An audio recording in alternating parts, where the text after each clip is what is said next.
اب ذرا دھیان سے تگڑے ہو کر، بدر کی لڑائی میں 70 لوگ مارے گئے تھے، کافروں کے 70 پکڑے گئے۔ اب جو عام طور پر اگلی آیتوں کی تفسیر بیان کی جاتی ہے نا، میں وہ سنانے لگا ہوں۔ پہلے نبی کریم علیہ السلام نے صحابہ سے مشورہ کیا کہ قیدیوں کے ساتھ کیا سلوک کیا جائے۔ حضرت ابو بکر صدیق نے فرمایا، عرض کیا آقا میری رائے یہ ہے کہ ان سے فدیہ لیا جائے اور فدیہ لے کر ان کو چھوڑ دیا جائے۔ عام مسلمانوں کی بھی رائے یہی تھی، لیکن حضرت عمر کی رائے دوسری تھی۔ نہیں یا رسول اللہ، انہوں نے بہت ستایا ہے، بہت تنگ کیا ہے، ہمارا رشتہ دار جو ہے نا وہ ہمارے حوالے کیجیے، عقیل تو سپرد کیجیے نا علی کے، علی عقیل کو قتل کرے اور میرے رشتہ دار میرے سپرد کریں، میں ان کو قتل کروں۔ تو جس کا رشتہ دار ہے نا مار دیں ان کو تاکہ کفر کی کمر ٹوٹ جائے۔ سرکار نے بات سنی دونوں کی تو فرمایا ابو بکر تمہاری طبیعت ابراہیم علیہ السلام کی طرح نرم دل ہے، تم بھی ٹھیک ہو، عمر تم بھی ٹھیک ہو، تیری طبیعت نوح علیہ السلام جیسی ہے۔ انہوں نے فرمایا سے نا یا اللہ ایک نہ چھڑ، لیکن فیصلہ جو ہے نا ابو بکر کی رائے پر ہوگا۔ رات گزر گئی، صبح ہوئی، حضرت عمر آئے، سرکار بھی رو رہے تھے، ابو بکر صدیق بھی رو رہے تھے۔ حضرت عمر نے عرض کیا مجھے بتائیے آپ کیوں رو رہے ہیں تاکہ میں بھی روں، اگر رونا نہ بھی ہے کم از کم رونے والی شکل تو بناؤ نا، آپ رو کیوں رہے ہیں؟ فرمایا اللہ تو ناراض ہو گیا ہے، اللہ نے عتاب کیا ہے کہ تم نے فدیہ لیا کیوں؟ تم کو تو چاہیے تھا سب کو رگڑ کے رکھ دیتے، سب کو قتل کر دیتے۔ یہ جو درخت دیکھ رہے ہو نا کھجور کا، اللہ کا عذاب یہاں تک آ گیا تھا، لیکن پھر اللہ تعالیٰ نے مہربانی فرمائی، وہ عذاب جو ہے ہٹ گیا یہاں سے۔ یہ کہانی جو ہے نا، یہ جو اگلی 2 آیتیں آ رہی ہیں نا، ان کے شان نزول کے طور پر بیان کی جاتی ہیں۔ اب ذرا قرآن کا ترجمہ پڑھو۔ ما کان لنبی، کسی نبی کی یہ شان ہے ہی نہیں، ان یکون لہ اسرا، کہ وہ قیدی بناتا پھرے، حتی یسکن فی الارض، یہاں تک کہ زمین کو خوب خون سے رنگین کر دے، گاڑا کر دے، بہا دے زمین میں خون۔ تریدون عرض الدنیا، تم چاہتے ہو دنیا کا مال، واللہ یرید الآخرہ، اور اللہ چاہتا ہے آخرت، واللہ عزیز حکیم، اور اللہ غالب ہے، حکمت والا ہے۔ لولا کتاب من اللہ سبق،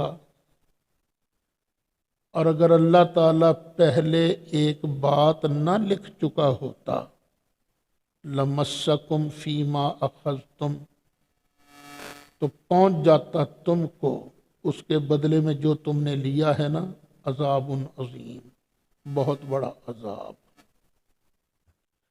تو جی یہ ہے قرآن کی آیتیں۔ اب مجھے سوچ کے بتائیے کیا جو کہانی بیان کی جاتی ہے کیا وہ کہیں فٹ ہوتی ہے؟ اس لفظ کا معنی ہے کہ اللہ ابو بکر پر ناراض ہوا، اللہ نبی کریم علیہ السلام پر ناراض ہوا، اللہ نے عتاب فرمایا۔ پتہ نہیں وہ کیا، پرانے بزرگ جو تھے ان کے ذہن میں بس ایک بات ہی تھی، سند صحیح ہونی چاہیے بس، تو روایت لکھ دو، نقل کر دو۔ وہ سندیں دیکھتے رہے، قرآن کو دیکھا نہیں۔ بھی اللہ ناراض ہوتا ہے جب اس کے کسی حکم کی خلاف ورزی کی جائے۔ تو فدیہ لے کر سرکار نے کیا اللہ کے حکم کی کوئی خلاف ورزی کی تھی؟ کیا اللہ کا حکم تھا کہیں کہ آپ نے فدیہ نہیں لینا؟ یہ تھا حکم کہیں؟ نہیں تھا۔ اب نکالو 26واں پارہ سورہ محمد، یہ آیت نمبر 4، اور یہ یاد رہے کہ انفال نازل ہوئی ہے بدر کے بعد، اور یہ محمد جو ہے یہ نازل ہوئی ہے اکثر مفسرین کے نزدیک بدر سے پہلے نازل ہوئی۔ اب اس میں ایک حکم دیا جا رہا ہے، فَإِذَا لَقِيتُمُ الَّذِينَ كَفَرُوا، تو جب تمہارا کافروں سے ٹاکرا ہو جائے، فَضَرْبَ الرِّقَابِ، توڑا اڑا دو ندیاں، گردنیں اڑا دو، حَتَّى إِذَا أَسْخَنْتُمُوهُمْ، یہاں تک کہ جب تم انہیں خوب قتل کر چکے ہو، پھر فَشُدُّ الْوَثَاقَ، پھر ان کو مضبوطی سے باندھ دو، ان کو جکڑ دو، زنجیروں سے جکڑ دو۔ پھر فَإِمَّا مَنًّا بَعْدُ، پھر یا اس کے بعد ان پر احسان کرو، ویسے ہی چھوڑ دو، وَإِمَّا فِدَاء، یا ان سے فدیہ لے لو۔ یہ تو اللہ پہلے فرما رہا ہے، فدیے کی اجازت تو مالک نے پہلے دے دی تھی، اور اللہ کا مقصود یہ کبھی نہیں، اللہ نے نبی کریم علیہ السلام کو یہ کبھی نہیں سکھایا کہ محبوب بس رگڑی جا سبنو وڈی جاننا۔ فتح مکہ کا نظارہ نہیں آپ نے دیکھا؟ یہی تنگ کرنے والے کافر یہ سارے کے سارے سرکار کے قابو میں آ گئے تھے۔ سرکار کے پاس لشکر جرار تھا، بہت بڑا لشکر تھا، اس وقت کسی کی مجال نہیں تھی دم مارنے کی۔ سرکار کعبے کے دروازے پر کھڑے تھے، سامنے سارے مجرم ہاتھ باندھے کھڑے تھے۔ فرمایا کیوں آئے، کیا سلوک کروں تمہارے ساتھ؟ تو انہوں نے کہا کریم ابن کریم، ابن کریم، اور آپ تو سخی ہیں، سخی کے بیٹے ہیں، وہ بھی سخی کا بیٹا ہے، آپ تو سخی ماں باپ کی طرح ہے۔ فرمایا اچھا، میں آج تمہیں وہی کہتا ہوں جو میرے بھائی یوسف نے کہا تھا، لا تثریب علیکم اليوم، جاؤ آج تم پر کوئی پکڑ نہیں ہے۔ یہ ہے دین اسلام کا مزاج۔ تو یہ کہہ دینا کہ اللہ ابو بکر صدیق پر بھی ناراض ہو گیا، نبی کریم علیہ السلام پر بھی ناراض ہو گیا، سرکار اپنی اس غلطی پر معافی مانگتے رہے، اجتہادی غلطی تھی۔ وہ اجتہاد کہاں تھا؟ یہاں تو کوئی آرڈر آیا ہی نہیں تھا کہ آرڈر کی خلاف ورزی ہوتی یا دو آرڈروں کے درمیان تطبیق ہوتی۔ وہ تو اللہ کا پہلے آرڈر موجود تھا، خواہ ویسے احسان کر کے ان کو آزاد چھوڑ دو یا فدیہ لے کر۔ اب ذرا دھیان سے ترجمہ مجھ سے سن لو ان آیتوں کا۔ یہ کافر پراپیگنڈا کرتے تھے پہلے سرکار کے بارے میں، یہ کوئی نبی ہے؟ اس کے ساتھ والے سارے غریبڑے ہیں، ماڑے ماڑے بندے ہیں۔ نبی کی یہ شان ہوتی ہے اس کے ساتھ ماڑے ماڑے بندے ہوتے ہیں؟ ان کے پاس تو کھانے کو کچھ نہیں ہے، یہ نبی ہے؟ اور یہ نبی ہے جس نے گھر گھر کے اندر وہ لڑائی ڈلوا دی ہے؟ یہ کوئی نبی ہے؟